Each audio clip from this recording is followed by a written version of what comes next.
मध्य प्रदेश में भाजपा ने विधानसभा उम्मीदवारों की दूसरी सूची के कुछ नामों ने चौंकाया है।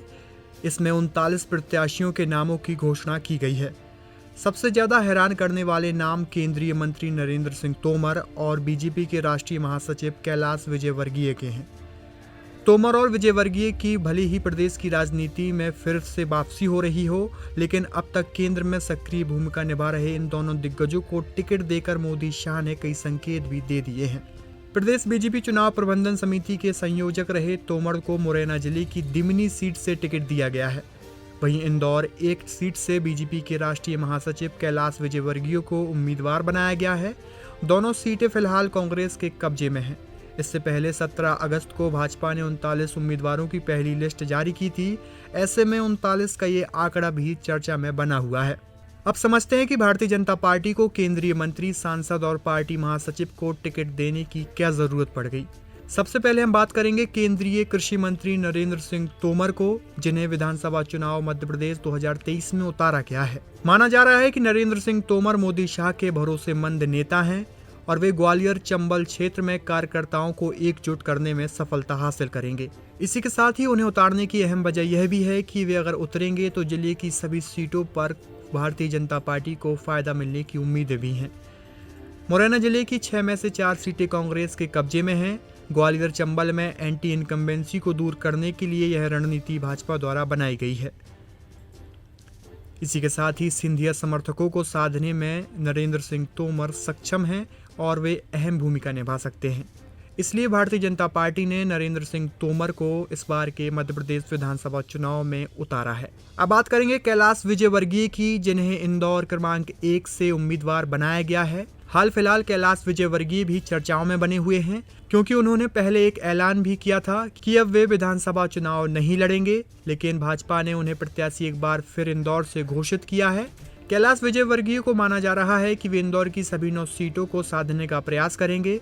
कैलाश जिले की 9 में से 3 सीटों पर चुनाव जीत चुके हैं। मालवा निवाड़ की 66 सीटों पर भी कैलाश विजयवर्गीय को उम्मीदवार बनाने के बाद फोकस रहेगा। बेटे आकाश को टिकट मिलने की संभावना अब कम लग रही है।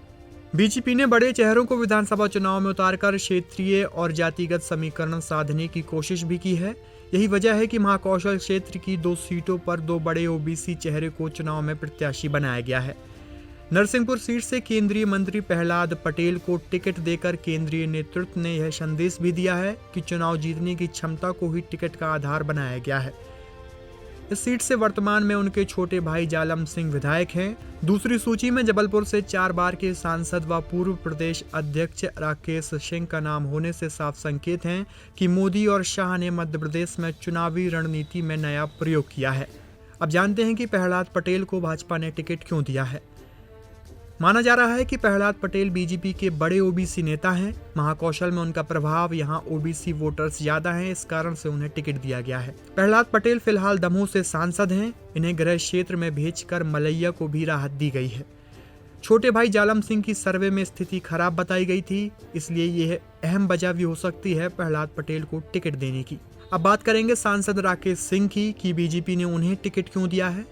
माना जा रहा है कि जबलपुर पश्चिम को कांग्रेस का गढ़ बनने से रोकने के लिए भाजपा ने यह अहम कदम उठाया है। पूर्व मंत्री तरुण भनोट के सामने उतारकर बड़ा दांव खेला गया है।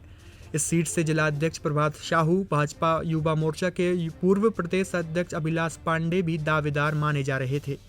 रिटायर्ड आईएएस वेद प्रकाश भी दावेदार थे। ऐसे में भीतरी घात का खतरा हो सकता है। लोकसभा के लिए नए चेहरे को उतारने की तैयारी भी की जा रही है। इस कारण से राकेश सिंह को इस विधानसभा सीट से उतारा गया है। तीसरे केंद्रीय मंत्री फग्गन सिंह कुलस्ते को मंडला के निवास से उतारना महाकौशल में आदिवासियों को साधने की रणनीति का हिस्सा हो सकता है। दरअसल 2018 के विधानसभा चुनाव में बीजेपी ने आदिवासी बाहुल्य 84 में से 34 सीट पर ही जीत हासिल की थी। इससे पहले 2013 में आदिवासी बाहुल्य 59 सीटों पर बीजेपी को जीत मिली थी, यानी भाजपा को 25 सीटों पर नुकसान हुआ था। बीजेपी की रणनीति कुलस्ते को महाकौशल में बतौर आदिवासी चेहरा प्रोजेक्ट कर ज्यादा से ज्यादा सीटें जीतने का है। भारतीय जनता पार्टी के सूत्रों का कहना है कि प्रहलाद पटेल को नरसिंहपुर से इसलिए मैदान में उतारा गया है क्योंकि यहां से विधायक उनके भाई जालम सिंह हैं। सर्वे में उनकी रिपोर्ट बेहतर नहीं आई थी। जबकि राकेश सिंह को जबलपुर पश्चिम से उतारा गया है। इस सीट पर 2 बार से पूर्व मंत्री तरुण भनोट का कब्जा है। ऐसे में यदि एक बार फिर कांग्रेस यह सीट जीत लेगी तो यह कांग्रेस का गढ़ बन सकता है।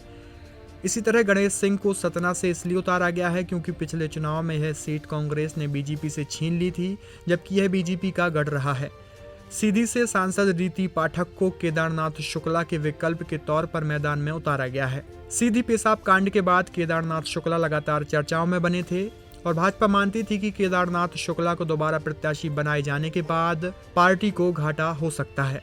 चारों सांसदों को विधानसभा चुनाव लड़ाने के पीछे एक वजह क्षेत्रीय व जातीय समीकरण भी है। महाकौशल में बीजेपी बड़े ओबीसी चेहरे के तौर पर प्रहलाद पटेल व राकेश सिंह को प्रोजेक्ट करेगी। पटेल का नरसिंहपुर, सिवनी व बालाघाट में प्रभाव भी अच्छा बताया जा रहा है, जबकि राकेश सिंह की जबलपुर के अलावा कटनी में पकड़ मजबूत है। इसी तरह सांसद गणेश सिंह को पिछड़ा वर्ग का बड़ा चेहरा माना जाता है। लोकसभा चुनावों में यह फैक्टर उनकी जीत में बड़ी भूमिका निभाता आया है। सीधी से रीति पाठक को टिकट देकर भाजपा ब्राह्मण वोटर्स पर अपनी पकड़ बनाए रखना चाहती है, जो पेशाब कांड की वजह से छिटकता दिख रहा था। विंध्य क्षेत्र में 30 विधानसभा सीटें हैं। इनमें से 23 सीटें ऐसी हैं जहां ब्राह्मणों की आबादी 30% के करीब है। पार्टी सूत्रों का कहना है कि केंद्रीय नेतृत्व विधानसभा के साथ लोकसभा चुनाव की तैयारी कर रहा है। जिन सांसदों को विधानसभा का टिकट दिया गया है वे एक ही सीट से लोकसभा का चुनाव लगातार लड़ते आए हैं। पार्टी अब नए चेहरों को मौका देना चाहती है। यह भी संभव है कि लोकसभा चुनाव में विधायकों को उतार दिया गया। ऐसे में विधानसभा और लोकसभा दोनों चुनावों में लोकल स्तर पर एंटी इनकम्बेंसी को दूर किया जा सकता है। मध्य प्रदेश की राजनीति में चर्चाएं चल रही हैं कि नरेंद्र सिंह तोमर, कैलाश विजयवर्गीय और प्रहलाद पटेल को विधानसभा के चुनाव में उतारकर मोदी शाह ने साफ संदेश दिया है कि पार्टी के पास मध्य प्रदेश में चेहरों की कमी नहीं है।